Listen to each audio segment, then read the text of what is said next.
Good morning. तो आज हम करेंगे tense present perfect. Last video में हमने किया था सिंपल प्रेजेंट और प्रेजेंट कॉन्टिन्यूस, और आज हम डिस्कस करेंगे प्रेजेंट परफेक्ट। तो सबसे पहले हम स्ट्रक्चर स्टडी करेंगे कि एफर्मेटिव में क्या यूज करते हैं। प्रेजेंट परफेक्ट में सब्जेक्ट प्लस हैज या have plus third form of the verb plus object. For example, I have done my homework. अब आपने ये ध्यान रखना है कि हैज़ कहाँ यूज़ होगा और हैव कहाँ यूज़ होगा। सिंगुलर के साथ हम हैज़ यूज़ करते हैं जब हम एक की बात करते हैं, जैसे प्रनाउन है ही शी इट, या कोई भी सिंगुलर नाउन, मान लो Ram has done his homework, तो अकेले राम की बात की तो हम यूज़ करेंगे has, Ram is a noun. तो he she it and singular noun के साथ हम यूज़ करेंगे has. Then I we you they जो प्रनाउन है उनके साथ, और प्लस कोई भी प्लूरल नाउन है, कोई भी बहुवचन संज्ञा है, तो हम यूज करेंगे हैव। देन नेगेटिव में क्या सेंटेंस होगा। नेगेटिव में सिर्फ क्या होगा, हैज हैव के साथ नॉट यूज हो जाएगा, बाकी स्ट्रक्चर सेम रहेगा, जैसे सब्जेक्ट प्लस हैज या have plus not plus third form of the verb plus object. For example, you have not done your homework. Then interrogative. Interrogative में just एक सिर्फ बात ध्यान रखने, जो हम पिछली वीडियो में भी डिस्कस कर चुके हैं, कि जब भी हम इंटरोगेटिव बनाते हैं तो सिर्फ और सिर्फ हेल्पिंग वर्ब को हम आगे ले जाते हैं, जैसे कि हमने यहाँ यूज किया है। हैज हैव आगे हो जाएगा, सब्जेक्ट प्लस वर्ब की थर्ड फॉर्म प्लस ऑब्जेक्ट पीछे। तो जब भी इंटरोगेटिव बनाते हैं और हेल्पिंग वर्ब को हम आगे यूज करते हैं, इसका मतलब हो जाता है क्या। For example, have you done your homework.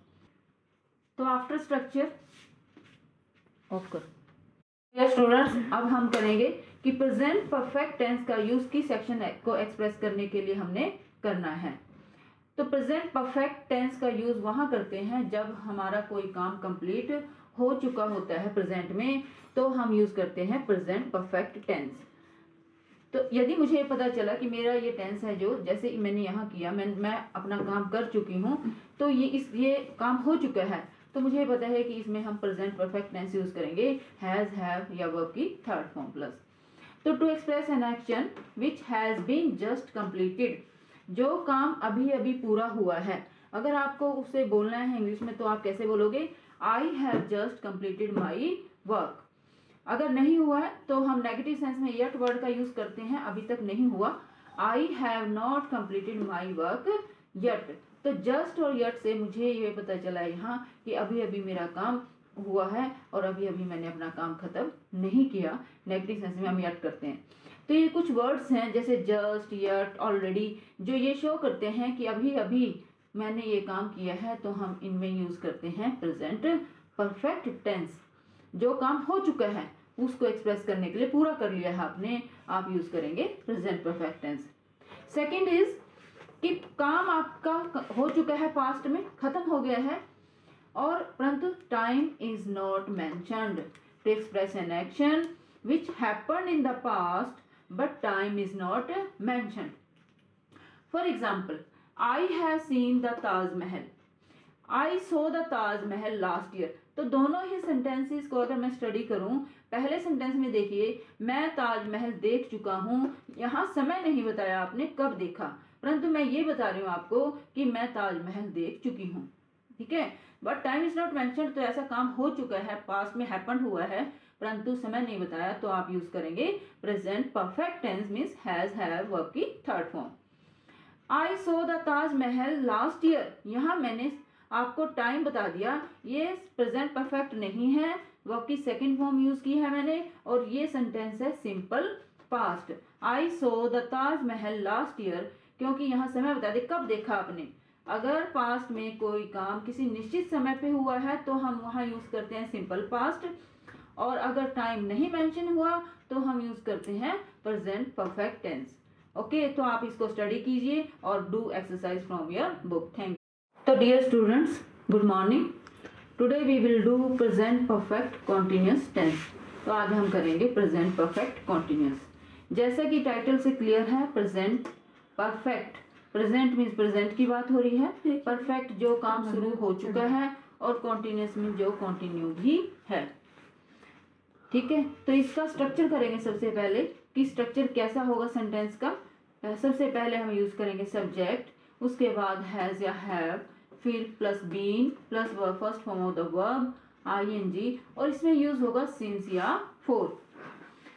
तो एग्जाम्पल के तौर पर पहले मैं एग्जाम्पल देती हूँ। I have been teaching in this college since 2005। अब ये काम प्रेजेंट परफेक्ट कॉन्टिन्यूस टेंस है, जो काम शुरू हो भी चुका है और कंटिन्यू भी है। उस एक्शन को एक्सप्रेस करने के लिए हम present perfect continuous tense use करते हैं। इस सेंटेंस से बिल्कुल क्लियर है कि मैं इस कॉलेज में 2005 से पढ़ा रही हूँ। यहाँ सिंस 2005 से ये डिफरेंस हो गया कि ये एक्शन 2005 में शुरू हुआ और अभी चल रहा है।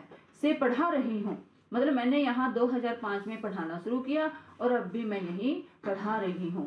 प्रेजेंट परफेक्ट कॉन्टिन्यूस टेंस उस एक्शन को एक्सप्रेस करने के लिए यूज करते हैं जो पास्ट में शुरू हुआ और प्रेजेंट में भी चल रहा है। तो एफर्मेटिव में सेंटेंस ऐसे बनेगा जो स्ट्रक्चर अभी डिस्कस किया। नेगेटिव में हम क्या करेंगे, हेल्पिंग वर्ब हैव के बाद हम यूज करेंगे नॉट। जैसे I have not been teaching in this college for 2 years। मैं 2 साल से इस कॉलेज में नहीं पढ़ा रही हूँ। मैंने यहाँ 2 साल पहले पढ़ाना बंद किया और अब भी नहीं पढ़ा रही हूँ। ये एक्शन अब भी कंटिन्यू है। अगर इंटरोगेटिव बनाना है आपने तो आप हेल्पिंग वर्ब सबसे आगे ले जाओगे। Have you been teaching in this college for 2 months। तो सबसे पहले हैव यूज किया, उसके बाद सब्जेक्ट, वही pattern, subject plus been plus verb की फर्स्ट फॉर्म ing और प्लस फॉर या सिंस और टाइम। तो आपने इसमें एक बात और ध्यान रखनी है कि इसमें सिंस या फॉर 2 यूज हुए हैं। ये दोनों ही जो वर्ड हैं ये टाइम के लिए यूज होते हैं। सिंस पॉइंट ऑफ टाइम के लिए होता है, निश्चित समय। अगर की बात करें आप निश्चित समय की तो आप सिंस यूज करते हो, और अगर आप अवधि की बात करते हो 2 महीने 2 साल 1 महीना 15 दिन कुछ की भी बात करते हैं, अवधि की बात करते हैं तो हम फॉर यूज करते हैं। और अगर पॉइंट ऑफ टाइम निश्चित समय की अगर बात करते हैं तो हम यूज करेंगे सिंस। जैसे इस सेंटेंस में मैंने यूज किया I have been teaching in this college since 2005। 2005 निश्चित समय है, 2005 से नहीं पढ़ा रही। और यहाँ मैंने 2 महीने, कौन से 2 महीने, ये अवधि बताई है, निश्चित समय नहीं है, तो मैंने यहाँ यूज किया है 2 months, इसलिए यूज किया है फॉर। स्टार्ट। तो डियर स्टूडेंट्स, अब हम करेंगे कि प्रेजेंट परफेक्ट कॉन्टिन्यूअस टेंस का यूज हम कहाँ करेंगे, किस एक्शन को एक्सप्रेस करने के लिए हमें इसका यूज करना है। जैसे कि पहले मैं स्ट्रक्चर में आपको बता चुकी हूँ कि ये उस एक्शन को एक्सप्रेस करने के लिए यूज किया जाता है विच began in the past but still continue in the present. मतलब कोई काम पास्ट में शुरू हुआ और अभी भी चल रहा है, तो उसमें हम यूज करेंगे प्रेजेंट परफेक्ट टेंस का यूज। और कैसे पता चलेगा हमें कि पास्ट में शुरू हुआ है, जो दो शब्द मैंने आपको बताए, 2 words सिंस और फॉर, ये हमें समय का बताएंगे कि ये काम पास्ट में शुरू हो चुका है। जैसे एग्जाम्पल देखिए, I have been attending the class since morning. मैं सुबह से क्लास अटेंड कर रही हूँ। अगर आप ये बोलना चाहते हैं तो सिंस मॉर्निंग से मुझे ये पता चला कि सुबह से आपने क्लास अटेंड करनी शुरू की और अब भी आप क्लास अटेंड कर रहे हो। I have been attending the class since morning. अब मान लो आपकी क्लासें 9 बजे शुरू हो जाती है और 12 बजे आप मिले हो और आप ये कह रहे हो मुझे कि madam I have been attending the class since 9 AM, 9 बजे से क्लास अटेंड कर रही हूँ। तो जब आप मुझे 12 बजे मिले तब भी आप क्या कर रहे हो, क्लास अटेंड कर रहे हो। तो आपने पास्ट में काम शुरू किया और प्रेजेंट में भी चल रहा है। जो ये टेंस है प्रेजेंट परफेक्ट कॉन्टिन्यूअस टेंस, ये प्रेजेंट और पास्ट में रिलेशन होता है। ठीक है, अगेन आई रिपीट कि कोई काम यदि पास्ट में शुरू हुआ है और प्रेजेंट में चल रहा है तो आप यूज करोगे प्रेजेंट परफेक्ट कॉन्टिन्यूअस टेंस। ठीक है, जैसे he has been working since morning या he has been working for 2 hours। 2 घंटे से वो काम कर रहा है, वो सुबह से काम कर रहा है, मीन्स वो जब आप बात कर रहे हो तब भी वो काम कर रहा है और उससे पहले वो काम करना शुरू कर दिया उसने। तो इस एक्शन को एक्सप्रेस करने में मेन इसका रूल यही है। Second, to express an action which has been completed but the effect is still continue. कोई काम पूरा तो हो गया है, ठीक है, आप काफी समय से कर रहे थे वो और वो काम पूरा हो गया, परंतु उसका इफेक्ट अभी भी आपके ऊपर है। जैसे आई एम टायर्ड, मैं थकी हुई हूँ। I have been washing cloth since morning, मैं सुबह से कपड़े धो रही थी। हालांकि आप कहोगे वॉज नहीं, नो वॉज नहीं आएगा यहाँ, क्योंकि सिंस मॉर्निंग सुबह से ये समय आ गया है, इससे ही पता चला मुझे सुबह से आप अब तक कपड़े धो रहे थे। काम हालांकि खत्म हो गया है अभी अभी, परंतु फिर भी उसका इफेक्ट अभी भी आपके ऊपर है।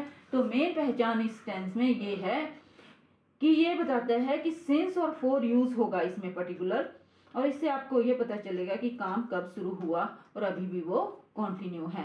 तो study this tense and do exercise from your book. Thank you.